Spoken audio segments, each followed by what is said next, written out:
আসসালামু আলাইকুম ভিউয়ার্স, কেমন আছেন? আপনি কি জানেন cricket, football, tennis, hockey, basketball এছাড়াও আরো অনেক ধরনের খেলায় স্কোর প্রেডিকশন করে টাকা ইনকাম করা যায়? 1xBet-এ ক্রিকেট, ফুটবল, টেনিস, হকি এছাড়াও আরো অনেক খেলায় সরাসরি বেট প্লেস করে ভালো টাকা ইনকাম করতে পারবেন। আজকে আমি আপনাদের দেখাবো কিভাবে ভেরিফাইড 1xBet অ্যাকাউন্ট খুলতে হয়। 1xBet অ্যাপটি যদি আপনার মোবাইলে ডাউনলোড করা না থাকে তবে ক্রোম বা অন্য যে কোনো ব্রাউজারে 1xBet লিখে সার্চ করলে অ্যাপটি ডাউনলোড করতে পারবেন।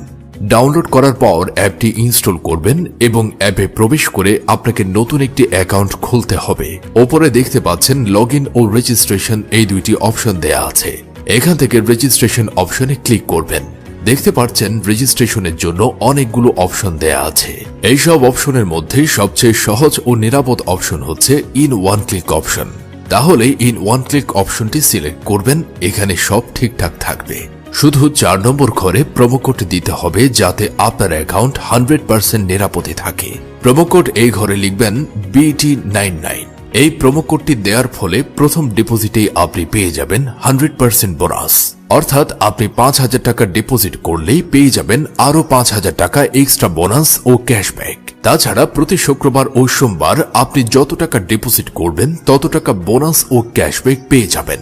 বোনাস পাবেন আপনার জন্মদিনেও। প্রোমো কোড দেওয়ার পরেই এখানে সব খালি করে টিক মার্ক দিয়ে দিবেন। টিক মার্ক দেওয়ার পরেই এই সবুজ বাটনে ক্লিক করবেন। এই যে আপনাকে ইউজার আইডি ও পাসওয়ার্ড দেয়া হবে। এই ইউজার আইডি ও পাসওয়ার্ডের অবশ্যই স্ক্রিনশট নিয়ে রাখবেন অথবা কোথাও লিখে রাখবেন। ইউজার আইডি ও পাসওয়ার্ড খুব যত্ন সহকারে সংরক্ষণ করবেন। এগুলো হারিয়ে গেলে আপনি আপনার অ্যাকাউন্টে আর ঢুকতে পারবেন না। এরপর নেক্সট অপশনে ক্লিক করে লগইন অপশন হতে অ্যাকাউন্ট লগইন করবেন। এখন অ্যাকাউন্ট ভেরিফাইয়ের পালা। নিচে মেনু বাটনে ক্লিক করবেন, তারপর ওপরে পার্সোনাল প্রোফাইলে ক্লিক করবেন। এখান থেকে মোবাইল নম্বর ও এনআইডি কার্ড দিয়ে ভেরিফাই করে নিতে হবে। এই যে দেখতে পারবেন ফোন নাম্বার লিংক, এখানে ক্লিক করবেন। এখানে ফোন নম্বরটি বসিয়ে নেক্সটে ক্লিক করবেন। এরপর সেন্ড কোডে ক্লিক করবেন। এখানে যে ফোন নম্বরটি বসিয়েছেন ঠিক সেই নম্বরে যে কোড যাবে সেটি এখানে বসিয়ে নিচে থাকা অ্যাক্টিভেট অপশনে ক্লিক করলে আপনার ফোন নম্বরটি অ্যাড হয়ে যাবে। এরপর ফিল ইন পার্সোনাল ডাটা এখানে ক্লিক করুন এবং আপনার এনআইডি কার্ডের তথ্যের সাথে মিল রেখে এখানে সব তথ্য পূরণ করুন। এখানে আপনার নামের প্রথম অংশ ও এখানে শেষ অংশটি লিখবেন। তারপর এখানে জন্ম তারিখটি লিখবেন। প্রথমে সাল, তারপর মাস ও তারিখ লিখবেন। এরপর এনআইডি কার্ড অনুযায়ী আপনার জন্মস্থানের নাম লিখবেন। তারপর রিজিয়ন বাংলাদেশ, সিটিতে ঢাকা এবং রেসিডেন্ট অ্যাড্রেসে আপনার জেলার নাম লিখবেন। এরপর ডকুমেন্ট টাইপ সিলেক্ট করে ন্যাশনাল আইডি কার্ড সিলেক্ট করবেন। সিরিজের ঘরে 1 লিখবেন। ডকুমেন্টের নাম্বারের ঘরে এনআইডি নাম্বারটি বসাবেন। এনআইডি কার্ড না থাকলে এখানে আপনার মোবাইল নম্বরটি বসিয়ে দিবেন। তারপর ডেট অফ ইস্যু এর ঘরে ভোটার আইডি কার্ডের উল্টো পাশে ইস্যু ডেটটি এখানে বসিয়ে দিবেন। এরপর ইস্যুড বাই এর জায়গায় ইস্যুড বাই বাংলাদেশ গভর্নমেন্ট লিখে দিবেন। সব তথ্য ঠিক থাকলে নিচের এই কনফার্ম বাটনে ক্লিক করে দিবেন। ভেরিফিকেশন সম্পন্ন হবার পর আপনি খেলা শুরু করে দিতে পারবেন। এবার ডিপোজিট করবেন কিভাবে? ডিপোজিট করার জন্য এই যে এখানে ডিপোজিট অপশনে ক্লিক করবেন। দেখতে পাচ্ছেন এখানে বিকাশ, নগদ, রকেট তাছাড়া বিভিন্ন মাধ্যমে ডিপোজিট করতে পারবেন। বিকাশে ডিপোজিট করতে চাইলে বিকাশ অপশনে ক্লিক করবেন। তারপর আপনি যা ডিপোজিট করতে চান তাই লিখবেন।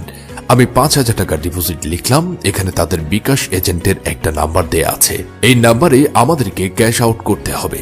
আমি যেহেতু 5,000 টাকা ডিপোজিট করব তাই 5,000 টাকা ক্যাশ আউট করলাম।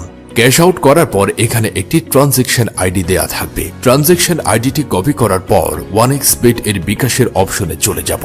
তারপর এখানে কপি করা ট্রানজেকশন আইডিটি পেস্ট করে দেব। আপনি যে বিকাশ নাম্বার থেকে ক্যাশ আউট করছেন তা এখানে বসাবেন।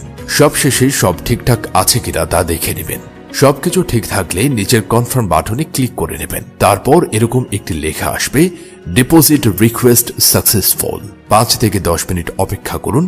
দেখবেন এখানে আপনার টাকাটা অ্যাড হয়ে গেছে। এই যে দেখতে পাচ্ছেন আমার অ্যাকাউন্টে টাকা অ্যাড হয়ে গেছে।